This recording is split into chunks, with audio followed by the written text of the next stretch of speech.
who not to be kind to? Even if you were raised to be kind to everyone, at a certain age, your time, your energy, and your peace are no longer things to be handed out freely to anyone who wants a piece of them.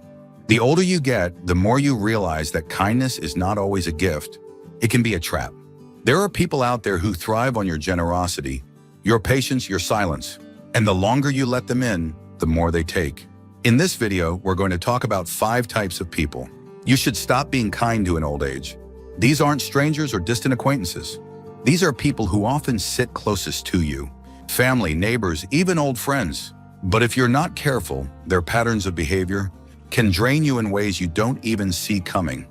By the end of this video, you'll know exactly who to watch out for, why their presence wears you down, and how to protect your emotional health without guilt or apology. Because your later years aren't for fixing people. They're for protecting what's left of your peace. Let's get started. Number 1, the constant taker. One of the clearest signs that someone doesn't deserve your kindness anymore is when they only show up with their hand out. You know the type. When they call, it's never just to check in or share a laugh.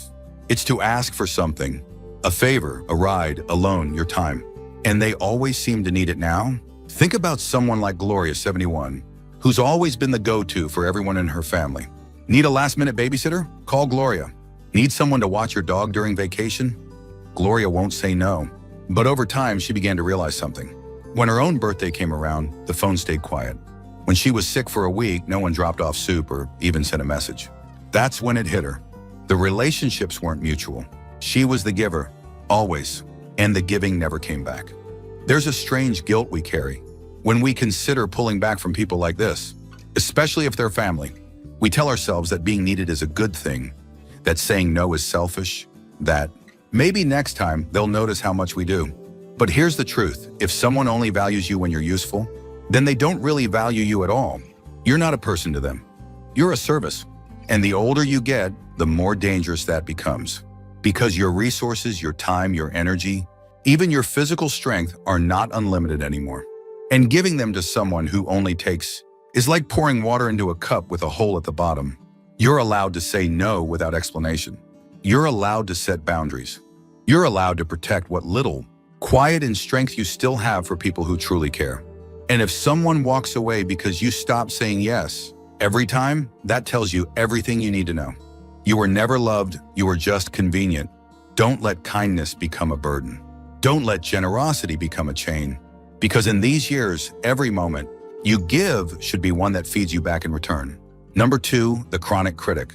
There's a special kind of weariness that comes from spending time with someone who always points out what's wrong. With your clothes, with your choices, with your past. These people don't shout or curse, but their words sting just the same because they're delivered in small, steady doses. And over time, they wear you down. Picture someone like Raymond, 82, who visits his cousin every Sunday. He brings fresh bread, checks in on the house, tries to stay connected. And every time his cousin finds something to criticize, your hair looks different. Why'd you sell that old chair? You always take things too personally. At first, Raymond smiled through it, told himself it was harmless. But after years of those visits, he started feeling smaller, doubted his choices more, lost the joy he once felt walking up to that porch. The danger of chronic criticism isn't in the words themselves. It's in the slow erosion of your self-trust. These people mask their cruelty as concern. They say they're just being honest, just helping you improve. But what they're really doing is chipping away at your peace, one comment at a time. And when you let that go unchecked, something inside you starts to shrink. You stop sharing. You stop trying new things. You brace yourself before every conversation, wondering what they'll pick apart next. At this age, you've earned the right to feel safe in your own skin. You don't need to be perfect. You don't need to please. You don't need to explain why you like what you like or live how you live. If someone always leaves you feeling wrong, small or broken, you owe it to yourself to stop handing them a front row seat to your life. Being kind doesn't mean being available for abuse, no matter how politely it's packaged. And sometimes the most loving thing you can do for yourself is to step back and say, I'm done letting you rewrite my story in your voice. If you're still watching this video and finding these insights valuable, please comment number 2 below to let me know you're here. And if you haven't subscribed yet, I recommend you subscribe and turn on the bell so you don't miss any videos. Your support helps us continue creating good content to inform and inspire you. Now let's move forward. Number 3, the guilt tripper. There's a heavy weight that comes from being around someone who knows how to twist every situation to make you feel like the villain. They don't yell.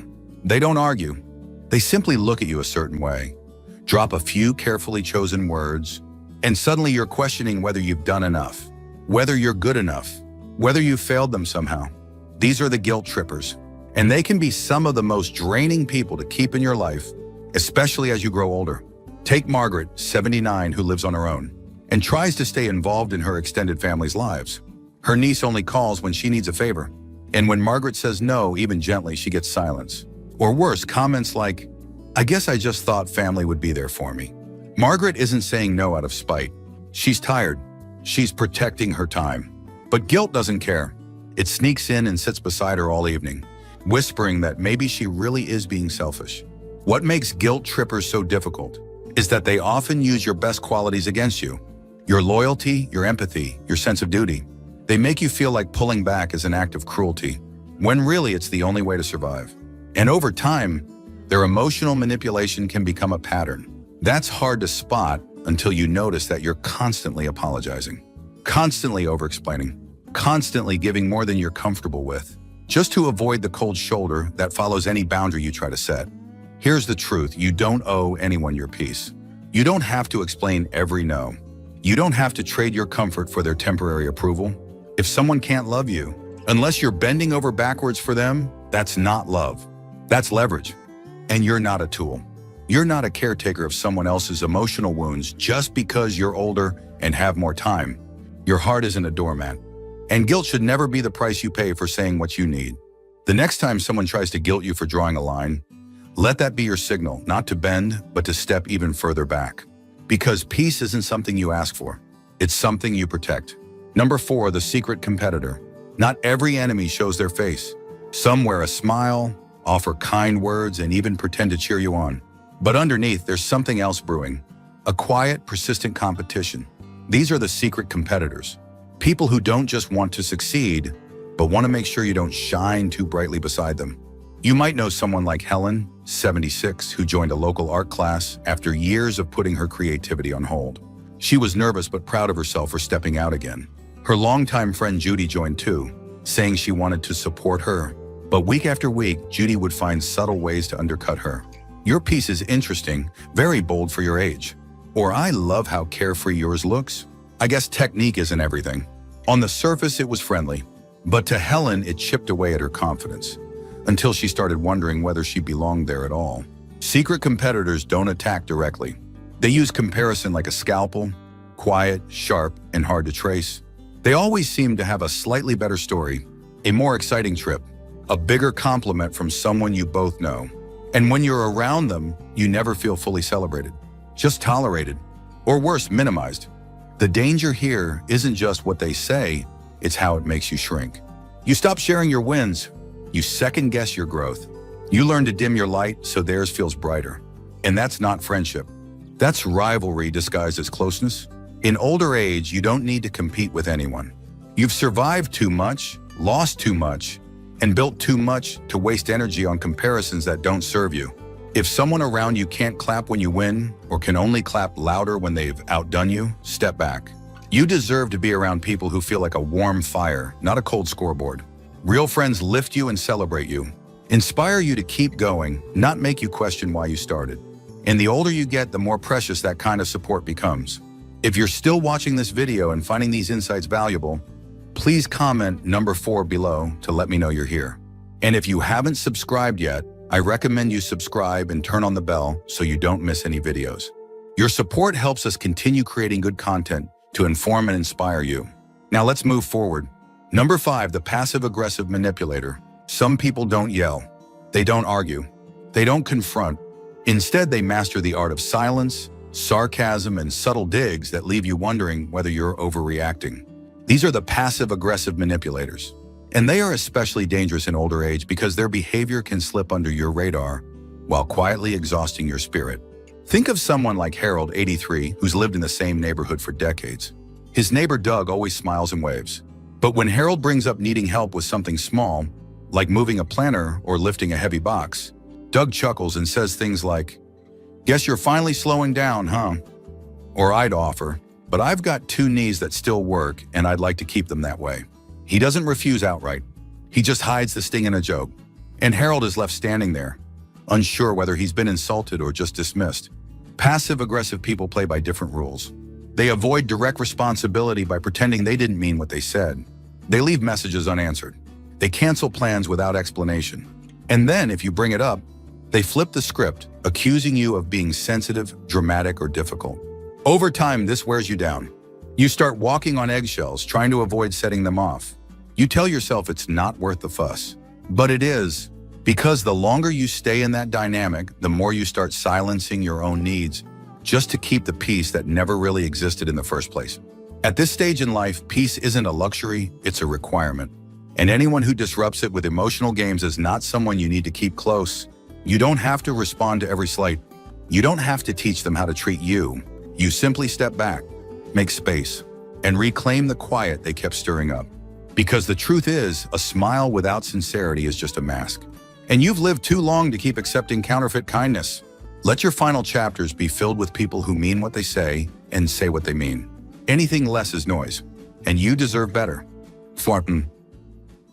Final thoughts. Now that you've heard about these 5 types of people, take a moment to check in with yourself. Are any of them sitting too close in your life? Are you offering your time, your patience, or your energy to people who only take, only tear down, only twist your good intentions into obligations? The truth is, the older you get, the more valuable your peace becomes. You've carried people. You've forgiven more than you should have. You've kept silent to avoid stirring up conflict. But you don't have to keep doing that. Not anymore. These years aren't about enduring toxic patterns. They're about clearing them out. You have the right to protect your space. You have the right to choose who gets access to your heart, your time, your living room, and your phone. Being kind doesn't mean being available to people who leave you drained. It doesn't mean putting their comfort above your sanity. It means choosing compassion with boundaries, warmth with wisdom. And if that means walking away from someone who's been in your life for years, so be it. Sometimes the greatest act of kindness is the one you give yourself, by finally saying enough.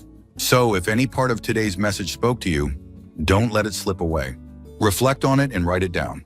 Make the choice to stop handing out pieces of yourself to people who never give anything back. Because your later years aren't just about surviving.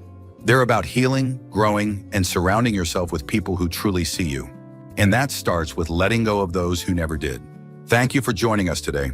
We'd love to hear from you. Leave a comment below and share one thing you learned today and how you plan to use it in your life. Your thoughts are important to us, so don't hesitate to share them. Reading your comments gives us great motivation and encouragement.